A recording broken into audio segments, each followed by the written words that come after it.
They're still crowding the foul line where Durant was going to take Baca and Chris exchanging blows. He said that Rondo spit on him. He got to see me the next time, because I feel like what he said was truly disrespectful. You guys are cool? No. If you think the NBA is all about great friendships, you are wrong. Here are the NBA players who hated each other, and how some of them had their careers cut short and lost millions because of these fights. From Twitter fights to an actual gunfight, here are the most ridiculous fights between NBA players. And first up, in 2013, when Giannis Antetokounmpo first came into the league, he was a skinny, scrawny kid. And apart from his physical attributes, he was the sweetest guy in the world. So it might be surprising that a name like that would make someone hate him. But think again. A few years ago, the NBA was witnessing a feud between two of its biggest superstars, the Greek Freak and the Beard, James Harden. And it's not because of this hilarious play by Giannis. Antetokounmpo gonna try and back down. Oh, and he hit Harden in the head, coming in at about 90. It all started when Giannis was named MVP in 2019. When Giannis won the MVP award against Harden in 2019, it started a war of words between the two. Harden and the Houston Rockets have said many times that Giannis didn't deserve to win the MVP award. I think once the media, they create a narrative about somebody from the beginning of the year, I think they just take that narrative and then run with it the entire year. Like, Yeah. I don't even want to get into the details, but Yeah.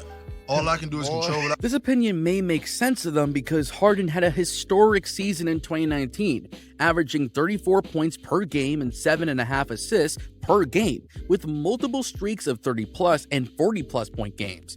But in the end, Giannis won the award. Giannis must have been caught up in these thoughts when he was named All-Star captain in the following season and chose Kemba Walker over Harden in the All-Star draft. The real story here is that Giannis, when referring to James Harden, said this. I want somebody that's going to pass the ball. That's what I want.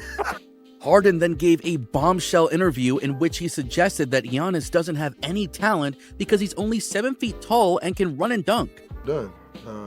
When it's all said and done, they'll appreciate it more.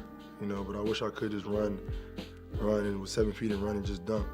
Like, that takes no skill at all. And every time they play each other, there's always some beef between the two. See, I think this takes so long. Yeah. Like his routine, and interestingly, watching him pregame, he doesn't do it consistently. Sometimes it's 5 dribbles. It's always interesting to see these two play against each other. And for more interesting videos, don't forget to subscribe to the channel. But imagine for a moment that Harden and Giannis are teammates, because it's hard to imagine having beef with someone and then being on the same team with them. And Klay Thompson knows this all too well, because he became teammates with someone he once thought should be kicked out of the league. On January 30th, 2021, a player by the name of Rodney McGruder got into an argument with some Golden State players after the game while he was still a Detroit Pistons player.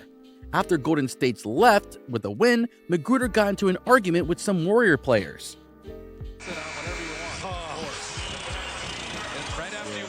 On your play-by-play, you can come back. Yeah. I thought it was okay. He's been killing you up here, Klay. That's not true. That is not true. Not as far as he knows. The altercation happened during the post-game interview of Klay Thompson, who was out with the injury at the time. When Klay saw the incident, he said, Everything seems to be okay there. Oh, my God. Klay's figuring out. What's going on over there, Klay? Rodney McGruder. Oh, no, this dude might be out the league soon. He's probably mad about that. Who knows? Wow. This guy could be relegated soon. He's probably very angry about that. And Thompson wasn't the only one to comment on this incident. The Warriors' bad boy, Draymond Green, also had some very negative things to say about Rodney McGruder. But apparently he was taking up for Wayne Ellington. When the fuck Rodney McGruder become the tough guy of the team? Like, I don't know, man. Everybody in the league tough these days. When did Rodney McGruder become a tough guy? I don't know, man. Everybody in the league is tough these days. A couple of years later, McGruder signed with the Golden State Warriors in September 2023, and I bet that was awkward for him when he met Klay and Draymond in the locker room.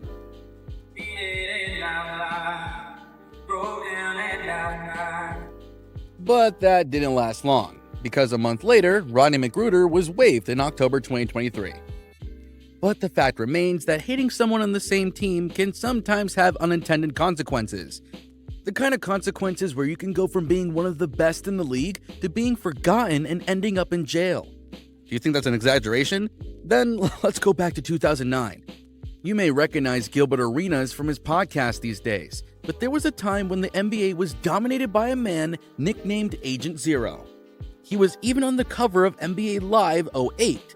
His popularity skills also put a lot of money in his pocket. In 2008, he signed a $111 million contract with the Washington Wizards. But too much money made Arenas spend his money like crazy. So much they joked about using $100 bills for toilet paper. So as you can see, Gilbert Arenas was that kind of man that didn't take life too seriously and loved to joke around. According to Nick Young, Arenas would take him to parties and strip clubs and they would spend like crazy. But for Gilbert, not all of his friends were as sweet as Nick. Some of them always get him in trouble. In 2009, the NBA had a very shocking incident. Gilbert Arenas and his teammate Javaris Crittenton pulled a gun on each other in the locker room, shocking all fans and the media. So 38 special, 05, what was going on? I think I heard you say before it was gold. Was it a Desert Eagle? That's just been on my mind. Yeah. Did you ever play Bure? Yeah. How much money have you lost in Bure over the years? You could lose a lot. You could lose a lot. You could lose a lot. Yeah. In one hand, like the most I lost in like one time was probably like 15, 20,000. Sheesh. Yeah. Got Gilbert's side. I want to get your side.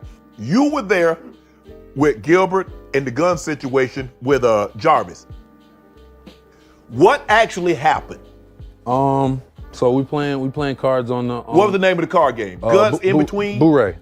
And it all started when Gilbert Arenas, JaVale McGee, and Javaris Crittenton were playing cards. And it all started with the disagreement between Crittenton and Arenas. The argument between the two escalated into verbal sparring and then threats. It got so bad that on December 21st, 2009, Gilbert Arenas brought 4 guns into the Wizards' locker room and challenged Crittenton to shoot him. He then told Crittenton to pick one of the guns up and shoot himself. Instead, Crittenton pulled out his own gun on Gilbert Arenas.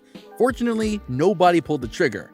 After that incident, both players were suspended from the league and their careers were not the same ever since. So a few weeks later, Javaris was charged with misdemeanor possession of a firearm and was sentenced to 1 year probation. And following his sentencing, Javaris' contract with the Wizards was terminated. But the NBA is such a competitive league that this type of hatred can lead to assault on the court. Just watch these 2 possessions. Shot clock down to 10. Here's Redick off the screen. Good help by Adams. Nowhere to go. And they turned him over. Westbrook against Embiid, and Embiid clobbers him. Westbrook is 0 for 4. Good show and go. Embiid detonates on Westbrook and stares him down. You'll be mad too, wouldn't you? And rightly so. And the next one goes all the way back to 2017. Joel Embiid faced the Oklahoma City Thunder in a regular season game. During the game, he got Steven Adams in foul trouble and sent him off the court when Adams was fouled out. Embiid on a catch, and he's fouled, and that's it for Adams. He's fouled out of the game. 51 minutes.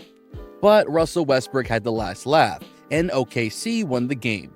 After the game, he waved to Embiid, mocking him for waving to Steven Adams earlier in the game. Russell Westbrook now waving at Embiid, who of course was doing the wave a little bit earlier. The next time they met, Embiid took revenge on Westbrook and posterized him with an incredible dunk on the court. Westbrook is 0 for 4.